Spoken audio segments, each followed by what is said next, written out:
Pathanamthitta Mount Zion law college സംഘർഷത്തിനിടെ വിദ്യാർത്ഥിനിയെ ആക്രമിച്ചെന്ന കേസിൽ CPIM നേതാവിന് ജാമ്യം. പത്തനംതിട്ട ഫസ്റ്റ് ക്ലാസ് മജിസ്ട്രേറ്റ് കോടതിയാണ് ജെയ്സൺ ജോസഫിന് ജാമ്യം അനുവദിച്ചത്. ആശുപത്രി രേഖകളിൽ യുവതിയുടെ പരിക്ക് ഗുരുതരമല്ലെന്ന് കോടതി നിരീക്ഷിച്ചു. ശ്രീകുമാരൻ ചേരുന്നുണ്ട് പത്തനംതിട്ടയിൽ നിന്ന് വിവരങ്ങളുമായി. ശ്രീജിത്ത്, ഇന്നലെയാണ് ജെയ്സൺ ജോസഫ് കീഴടങ്ങിയത്. ഏത് സാഹചര്യത്തിലാണ് ജാമ്യം? ഇന്നലെയാണ് ജെയ്സൺ ജോസഫ് ഗോകുൽ പറഞ്ഞതുപോലെ കീഴടങ്ങിയത്. എന്തായാലും ഇന്ന് തന്നെ ജാമ്യം ലഭിക്കുന്ന ഒരു സാഹചര്യമായിരുന്നു ഉണ്ടായിരുന്നത്. സെക്ഷൻ IPC 354 സ്ത്രീത്വത്തെ അപമാനിക്കുന്ന അടക്കമുള്ള ഗുരുതര വകുപ്പുകൾ ജെയ്സണെതിരെ ചുമത്തിയിരുന്നു.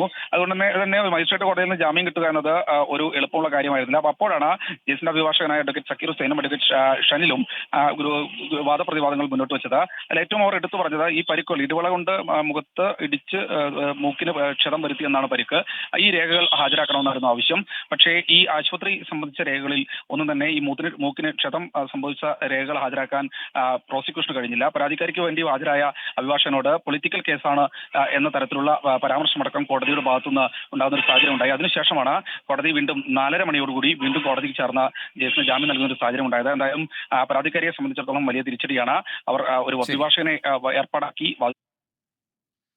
പത്തനംതിട്ട മൗണ്ട് സിയോൺ ലോ കോളേജിലെ സംഘർഷവുമായി ബന്ധപ്പെട്ടാണ് ഇപ്പോൾ CPI നേതാവായ ജെയ്സൺ ജോസഫിന് ജാമ്യം ലഭിച്ചിരിക്കുന്നത്.